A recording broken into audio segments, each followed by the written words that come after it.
Merci Laurent, merci de ton énergie, grand merci. Il y a une quinzaine de jours, j'étais en train de me dire, je vais arrêter le film de Laurent, là, ça fonctionne pas, ça va mal fonctionner, c'est mal parti, c'est plein d'énergie, il y a plein de bonne volonté, mais c'est trop compliqué, et puis réunir des gens si différents les uns avec les autres et vouloir prétendre vouloir faire une liste unique, j'y crois pas. Et puis il y a un énergumène qui me fait parvenir, alors de manière très indirecte, merci Lionel si tu es là, je ne t'ai pas vu ce soir, mais merci, quelqu'un me fait parvenir un communiqué de presse signé Lalanne et Dieudonné. Alors Dieudonné, on se connaît depuis une grande quinzaine d'années, les élections européennes de 2009 où j'avais figuré sur sa liste, et puis Francis, on s'est croisés ici même, on s'est rencontrés il y a quelques années de cela en arrière, un soir de réunion. Et puis je lis ce qu'il a écrit. Lalanne est un garçon qui écrit franchement bien, et plus que bien. C'est un très bel écrivain et un très beau poète. Et il se trouve qu'il écrit des choses que je raconte moi, enfin, avec ses mots à lui, ses phrases à lui, mais on dit la même chose. Et je me dis, merde, ok, ils veulent y aller. Bon, bah ok les gars, si vous voulez y aller, je prends mon téléphone, ou je ne sais plus quel ordinateur, et puis je leur écris à Diodo et à lui, ok les gars, je viens jouer avec vous. Et Francis m'appelle le lendemain matin, et je lui dis, bah écoute, ça tombe bien, on a une réunion le 18 février, viens faire un tour à Paris, et puis on va causer. Alors j'avais préparé un beau bout de papier que je comptais mettre sur un écran, puis l'écran est resté enfermé dans une salle dont on a perdu la clé, alors tant pis, je vais quand même me servir un petit peu de mon bout de papier. Où est-ce que nous en sommes aujourd'hui ? On est face à une Union européenne, une institution non élue, totalement corrompue, qui est une véritable mafia, je ne vais pas en faire la démonstration dans le détail, qui est le vassal très directement d'un empire outre-Atlantique, tout le monde sait de qui je parle, institution de plus en plus totalitaire, qui est en train de développer une censure de plus en plus violente, institution totalement criminelle en réalité, puisqu'elle a dépensé depuis quelques années des milliards pour fabriquer et se faire livrer, et nous imposer de véritables poisons qui sont en train de blesser et de tuer un certain nombre de nos compatriotes. Rien qu'en France, les derniers chiffres de la NSM, c'est pas loin de 50 000 effets secondaires graves, dont un certain nombre de morts dedans, bien évidemment. Organisation criminelle parce qu'elle est en train de détruire nos agriculteurs, notre agriculture, nos industries, nos systèmes de production énergétique, les budgets des États et notamment la France. Vassal d'un empire qui fabrique depuis des décennies des guerres par procuration, qui dépense des milliards en armement avec vos contributions, nos contributions. Derrière cela, des centaines de milliers de morts en Ukraine, à Gaza, continuation du nazisme européen, tentative de génocide des populations. C'est ça l'Union européenne aujourd'hui. Alors d'un autre côté, une fenêtre qui s'ouvre, les élections européennes. Les élections européennes, mais nous sommes sur un marché qui est saturé. Si demain je veux vendre des barres chocolatées avec un peu de farine d'insectes dedans, c'est la dernière nouveauté, mais si demain je veux vendre des barres chocolatées sur un marché saturé, il va falloir que je mette beaucoup d'argent pour finir peut-être par acheter une petite part du marché, très petite sûrement, ou bien il va falloir que j'invente quelque chose de tellement innovant en matière de barres chocolatées ou de lessive, les raisonnements sont les mêmes, pour avoir une petite chance d'arriver sur le marché et de prendre une part significative de ce marché. Alors si je me transporte du côté donc, des élections, qu'est-ce que cela veut dire, un marché saturé ? Ça veut dire aujourd'hui qu'une petite liste, petite par rapport aux partis traditionnels, et des petites listes, il y en a au moins une quinzaine qui se préparent, si ce n'est plus, qui sont déjà en route, qui sont déjà fabriquées pour certaines, d'autres qui sont en train de se fabriquer. Ça veut dire quoi? Ça veut dire 0,05%, 1,5%, 1%. Moi, si je vais jouer dans ce jeu-là, c'est pas pour avoir 1,5%, parce que ça n'a aucun intérêt. On n'est même pas remboursé à ce tarif-là. Pour être remboursé, il faut 3%, et pour avoir quelques députés, 4, il faut 5%. Mais c'est dérisoire, parce que de toute façon, un député parlementaire, un parlementaire européen n'a strictement aucun pouvoir, à part le pouvoir de la parole, le pouvoir du verbe. Et ça, le pouvoir du verbe, c'est le premier des deux pouvoirs qui permet de créer des schémas de rupture, le deuxième pouvoir étant celui de la force, étant celui de l'armée. Aller aux européennes, ça vaut la peine si on vise 15%, pas si on vise 1,5%. Comment est-ce qu'on fait pour arriver à 15%? Bien, on crée ce que j'appelle un schéma de rupture.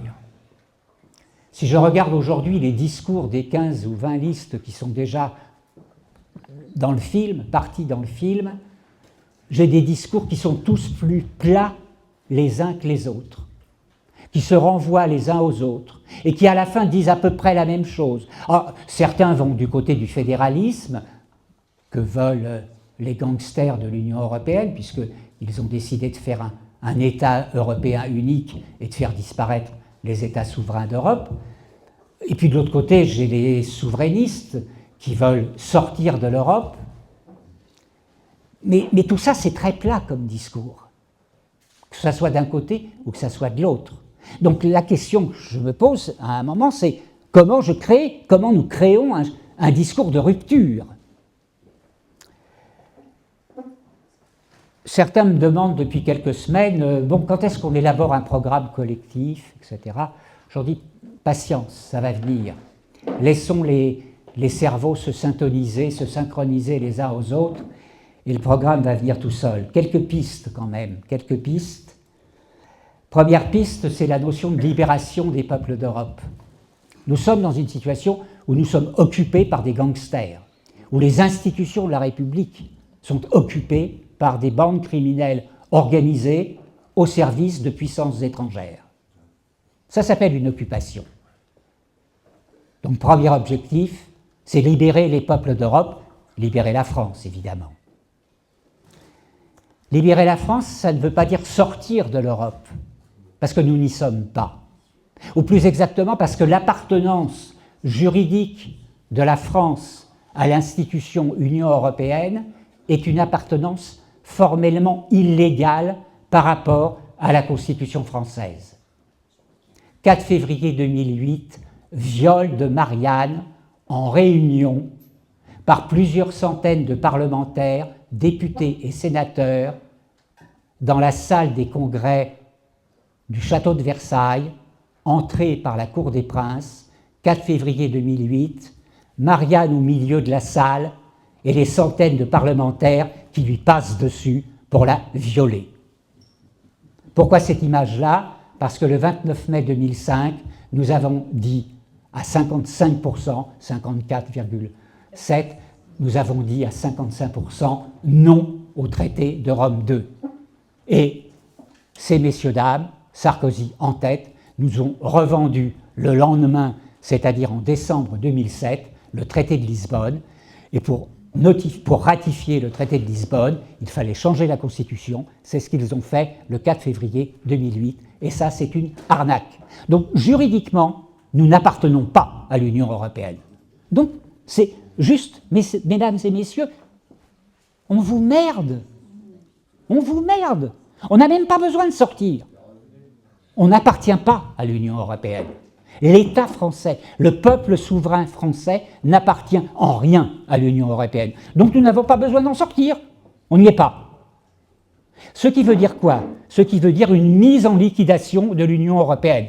Si j'ai le bonheur, oui Pascal, ok, si j'ai le bonheur de jouer sur une liste aux européennes et d'arriver à Bruxelles ou d'être un modeste assistant parlementaire d'un député élu, mon travail, ça sera juste de pousser d'un côté à l'euthanasie de la République française, parce qu'il va falloir arriver à l'euthanasie de la République, pour créer un véritable changement de régime. Et j'ai eu la joie de lire dans ce qu'écrivait Lalanne le concept de première démocratie française. Ça fait 3 ou 4 ans que j'ai lancé ce terme-là de démocratie souveraine de France. Il nous faut sortir du système républicain, évidemment faire savoir à l'Europe que le jeu se termine. La Suède, le premier parti politique suédois, vient de dire cette semaine « Nous voulons sortir de l'Europe ». La Suède, intéressant. Pour aller aux européennes, nous avons besoin d'un discours musclé, c'est ce que je tente de fabriquer ces jours-ci, et donc nous avons besoin de têtes d'affiche. Lalanne, Dieudonné, pour moi, sont des têtes d'affiche fabuleuses, parce que, ils ont un niveau de notoriété important, et au moins Dieudonné a une réputation de merde auprès d'une partie de la population. Donc c'est parfait. On ne peut pas faire de tête d'affiche avec une parfaite réputation et simplement un peu de notoriété. Il nous faut aussi une mauvaise réputation. Alors c'est parfait, merci Dieudo d'avoir réussi à te faire une sale réputation dans un certain nombre de milieux franco-français. Par ailleurs, sa notoriété est suffisamment forte pour précisément pouvoir être une véritable tête d'affiche. Le travail que nous menons avec Laurent, et je vais en terminer là Pascal, le travail que nous menons ces jours-ci, ces temps-ci, c'est prise de contact pour aller chercher des têtes d'affiche et faire un noyau dur de 4, 5, 6 têtes d'affiche à forte notoriété et à mauvaise réputation pour créer un schéma de rupture dans le ronron des discours tenus par les partis politiques traditionnels et par l'ensemble des piclistes pour les prochaines européennes. Merci de votre attention. Et je présente Francis.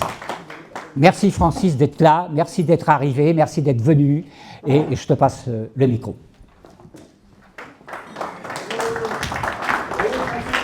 Merci les amis. Juste un mot sur mon ami, mon frère Dieudonné. Il n'a bien entendu une mauvaise réputation qu'auprès des gens que nous combattons. Le reste de la population française aime Dieudonné et a besoin de Dieudonné pour rire un peu. On a tous besoin de rire un peu. Moi, depuis que je le fréquente, je ris beaucoup et ça fait du bien de rire. Et je pense que c'est ce qu'on va faire dans cette campagne avec Dieudonné. On a décidé de mettre le rire au-dessus de tous nos moyens de communication. On veut... C'est une farce. C'est une farce qu'on nous fait vivre et qui n'est pas drôle puisque les conséquences terribles, effroyables dans nos existences, mais c'est quand même une farce à laquelle nous assistons tous les jours en regardant la télévision, en écoutant la radio, en lisant les journaux. C'est grotesque. Et c'est vrai qu'on a envie de dire maintenant, avec Dieudonné, on a envie de dire aux électrices et aux électeurs, et surtout à ceux qui ne votent pas, parce que c'est eux qui vont faire pencher la balance et qui vont changer les choses. C'est pas les gens qui votent, hélas, les gens qui votent depuis des générations et des générations, toujours de la même manière et continueront à le faire. Je veux dire, le vote est un phénomène affectif pour ceux qui votent. Les gens qui ne votent pas, en fait, ce sont des gens qui ont une forte maturité politique et qui ne fonctionnent pas par rapport justement à leur affect. Ils réfléchissent. Mais le vote est un acte émotionnel. Et de père en fils, on vote de la même manière. C'est-à-dire que si on a un père communiste, on va voter communiste. Ou alors on va voter à droite parce qu'on ne s'entend pas avec son père. Enfin, pour moi, hélas, c'est devenu une mascarade. Et je comprends, moi, tous les gens qui ne veulent pas voter parce qu'ils n'ont pas envie de faire partie d'une mascarade. Mais le problème, c'est que c'est eux qui détiennent la clé du changement. C'est ceux qui ne votent pas. Et c'est d'abord à eux qu'on va s'adresser. Parce qu'en ne votant pas, ils maintiennent en place le système. Et la clé est là. On sait très bien comment ça se passe et on sait très bien que si on ne compte que sur les gens qui votent, on n'a aucune chance d'y arriver. Mais je disais qu'avec Dieudonné, on s'est fait cette réflexion. Bon, on a envie de dire aux gens maintenant, arrêtez de voter pour des clowns amateurs, votez pour des clowns professionnels. Et nous, on va se présenter comme des clowns professionnels, parce que si, je veux dire, non, parce que c'est, à un moment donné, quitte à voter pour des clowns, autant voter pour des professionnels et pas pour des clowns amateurs. Parce que, je veux dire, le clown professionnel, le vrai clown, le fou du roi, c'est celui qui dit la vérité. C'est celui qui a toujours dit la vérité de tout temps. Et nous, on a l'intention de dire la vérité. Et on a l'intention de le dire en se marrant. Parce que là, la sinistrose a envahi notre société. On nous oblige à vivre dans l'angoisse, on nous oblige à vivre par des mesures de rétorsion en permanence qui sont commises à l'encontre du peuple français. La sinistrose s'est emparée de notre population et on ne rigole plus, on ne se marre plus. Et il y a une peur qui s'installe dans chaque foyer, dans chaque conscience.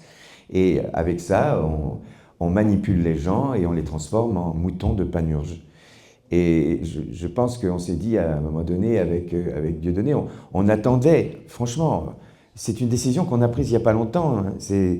Moi, quand j'ai vu ce qui se passait, au niveau des souverainistes, que les souverainistes n'étaient pas capables de s'entendre entre eux pour faire un seul mouvement souverainiste, je me suis dit, bon, si on n'y va pas, nous les citoyens, on n'ira jamais. C'est-à-dire que ces gens-là, les souverainistes, j'allais dire les stars du souverainisme, aujourd'hui, sont incapables de s'entendre alors qu'ils sont d'accord sur ce que nous voulons aussi, c'est-à-dire qu'on sorte de cette Europe mafieuse et voilà, qui nous conduit directement vers la destruction de notre pays. Bon, je veux dire, moi j'ai été tellement choqué de voir que Philippot, Asselineau et Dupont-Aignan n'étaient pas capables de s'unir, que je me suis dit, bon, allez, on va dire de toute façon, c'est notre dernier combat. Hein. Je veux dire, voyons les choses en face, mes amis. Hein. Si on n'a pas réagi avant le mois de juin, ils vont fédéraliser l'Europe, notre pays sera définitivement détruit et on ne pourra plus rien faire. D'accord ? Là, moi, je pense qu'on peut faire quelque chose. Mais il va falloir qu'on se retrousse les manches et simplement, et c'est dans cet esprit-là que je suis venu aujourd'hui, hein, je voudrais vous expliquer comment on voit les choses avec Dieudonné. En fait, on s'en fout des européennes. Je veux dire, cette Europe, elle est aux ordres de l'OTAN, enfin des États-Unis. Tous les présidents qui sont élus en Europe sont des marionnettes et des pions aux ordres des globalistes et des mondialistes. Cette Assemblée européenne n'a aucun pouvoir, elle ne vote pas. Là, on va lui donner des pouvoirs, mais pour voter là où on lui dit de voter. On voit bien comment se conduisent déjà à l'Assemblée nationale nos propres représentants nationaux, c'est-à-dire que ce sont tous les larbins de l'actuel occupant de l'Élysée, qui gouvernent seuls, hein, puisque aujourd'hui, on a cette aberration républicaine, puisque normalement, la République doit garantir la séparation des pouvoirs et les droits, donc elle ne garantit plus les droits, et elle ne garantit plus la séparation des pouvoirs, donc on n'est plus en République, mais on a une personne aujourd'hui qui se présente comme le chef de l'exécutif et qui fait les lois. Enfin bref, bon. Donc l'Europe, c'est pas notre préoccupation. L'Europe, on veut en sortir la France. On veut que la France sorte de l'Europe. Et alors, le paradoxe, c'est de dire, mais pourquoi à ce moment-là tu te présentes aux européennes puisque tu veux plus d'Europe? Alors, on va vous expliquer le plan. Bien évidemment, la Bastille à prendre, c'est l'Assemblée nationale. Tant qu'on n'aura pas pris la Bastille, c'est-à-dire tant qu'on n'aura pas pris l'Assemblée nationale, on ne pourra pas espérer changer grand-chose dans notre pays. Donc le but, c'est d'arriver à créer et à constituer une masse critique citoyenne qui soit opposable à la mafia politicienne qui, à l'heure actuelle, s'est emparée de nos institutions et du système électoral. On a, à l'heure actuelle, des sectes mafieuses qui d'ailleurs sont toutes au service du même système. On a bien vu à l'Assemblée nationale que même ceux en qui on avait mis notre espoir, qui devait être l'opposition réelle, est en fait une opposition contrôlée. Le Rassemblement national joue le jeu du système, c'est une opposition contrôlée. C'est les futurs remplaçants des néolibéraux actuels, voilà, qu'on va mettre pour faire croire aux gens que les choses ont changé. Pareil pour LFI. Je veux dire, ces gens-là avaient les moyens à un moment donné de constater la prévarication, de constater que l'actuel occupant de l'Élysée, qui a été élu par la fraude et pas par le peuple français, ils avaient les moyens de se constituer en haute cour, ils avaient le nombre de députés suffisant pour le faire, ils auraient dû invoquer l'article 68 et exiger la destitution de l'actuel occupant de l'Élysée, dont je ne prononcerai pas le nom et dont je ne dirai pas qu'il est le président, car pour moi il ne l'est pas. Bien. Et donc, ils ne l'ont pas fait, ils n'ont rien fait. Voilà des gens qui viennent de se faire augmenter de 700 € par mois pour continuer à ne rien faire. Enfin, combien de temps on va encore supporter une chose pareille? Bon, c'est clair et net. C'est le général de Gaulle qui a dit ça bien avant moi. Les partis politiques, c'est la catastrophe nationale. Les partis politiques sont le poison de la République. Et il faut arriver à constituer une Assemblée nationale qui sera constituée dans sa grande majorité de citoyens non encartés pour abolir les partis politiques. Et cette Assemblée, on a la volonté qu'elle devienne constituante. Parce qu'il va falloir que nous enfin, nous puissions, nous, le peuple français, créer et constituer, proclamer une constitution qui ne soit pas au service des intérêts, j'allais dire, financiers qui gouvernent à l'heure actuelle les gouvernants de la France. Donc, en fait, là, on a une élection à un tour, à la proportionnelle. Donc, ça, déjà, c'est un moyen d'avoir des élus.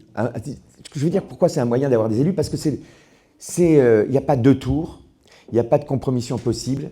Si on se mobilise sur un tour, on peut arriver à faire un score. Et si on peut arriver à faire un score, on peut avoir des élus. Pourquoi il faut avoir des élus? Parce que pour l'instant, nous, les résistants, on parle à l'extérieur du système. Il faut qu'on rentre dans ce système pour pouvoir le détruire. Vous savez, il y a des gens qui me demandent pourquoi je veux être élu, ou voilà, quelles sont mes ambitions. Moi, je ne suis pas Agamemnon, vous comprenez? Moi, je suis Ulysse. Et ce que je voudrais construire, c'est le cheval de Troie. Pour moi, ces élections européennes, c'est un cheval de Troie. Si on s'y prend bien, on va être capable de générer le nombre de voix suffisantes pour avoir des élus. Et c'est autour de ces élus qu'on va pouvoir organiser la véritable bataille que nous devons gagner, c'est la bataille des législatives. On s'en fout des présidentielles. C'est l'Assemblée nationale, c'est la représentation nationale qui exprime la voix et la nature même et l'existence même du peuple français. C'est ça. Aujourd'hui, l'Assemblée nationale n'est pas l'Assemblée nationale. C'est une assemblée de mafieux corrompus au service d'un tyran. Et qui sont tous les larbins de ce tyran. Ils font semblant d'être opposés. Ils gesticulent mais ils n'agissent pas, ils ne font rien. Et ils sont payés une fortune pour ne rien faire. Et cette situation ne peut plus durer. Il faut abolir les partis politiques. Il faut, si on veut un jour arriver à une première démocratie, il va falloir qu'on arrête les principes représentatifs et tutélaires. Le représentant du peuple, il a un mandat. Il a un mandat de représentation.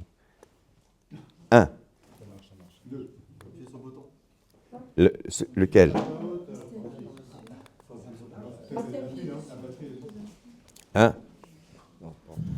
Ça marche. Oui, quand c'est toi, ça marche. Voilà. Aujourd'hui, il y a eu un glissement dans la conscience collective entre la notion de mandat et la notion de transfert de souveraineté. C'est-à-dire qu'aujourd'hui, on présente finalement le mandataire comme quelqu'un qui est dépositaire de la souveraineté populaire.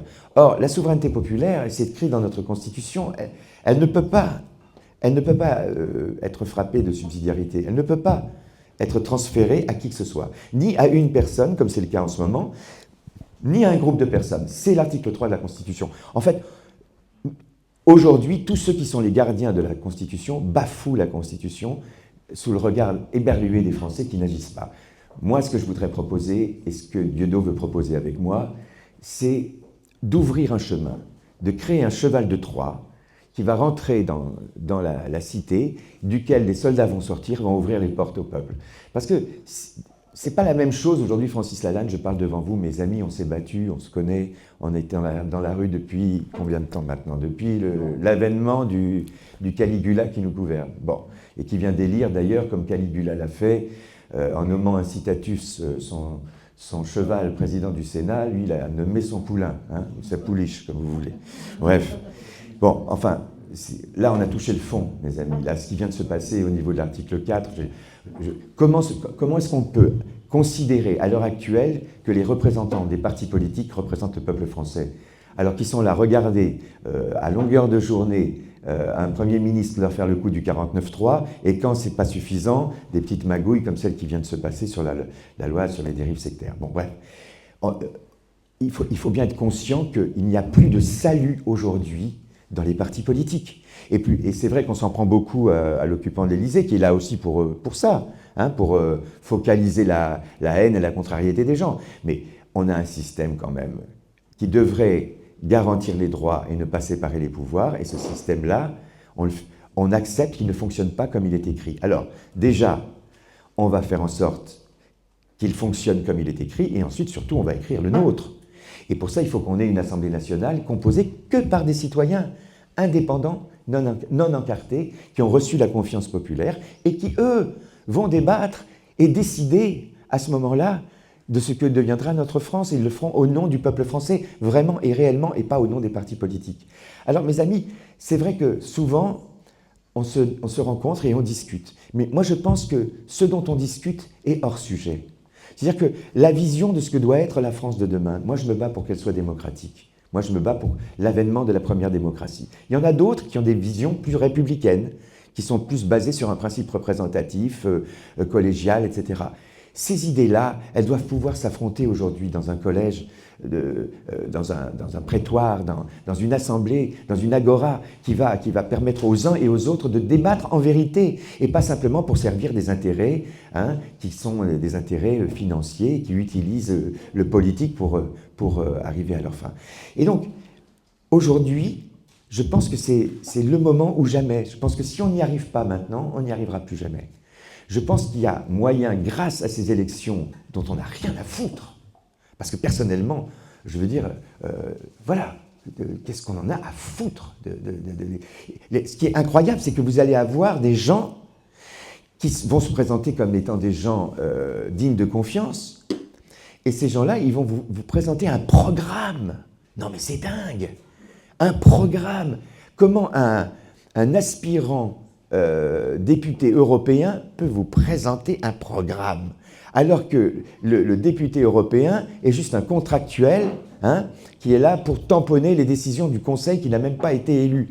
On est dans un principe complètement dictatorial, où la vision supranationale prétend s'imposer aux parlements nationaux, alors qu'en réalité, elle n'en a même pas le pouvoir. Parce que le grand paradoxe de l'Europe, c'est qu'à l'heure actuelle, ça risque de changer si on n'agit pas, mais à l'heure actuelle, l'Europe n'a aucun pouvoir. En réalité, si on regarde la vérité du fonctionnement européen, ce sont les dirigeants des États-nations qui nous disent « Ah, ben on est obligé de faire ça parce que c'est l'Europe ». Mais regardez le nombre de règlements ou de directives européennes qui ne sont pas respectées par les États-nations quand ça n'intéresse pas les chefs des régimes. Ben, il y en a beaucoup plus qui ne sont pas respectées que de directives qui sont respectées. Donc, en fait, il n'y a aucun pouvoir de coercition de l'Assemblée européenne, du principe européen ou de l'Union européenne sur les États-nations. Regardez comment se conduisent certains États-nations. La France est condamnée chaque année.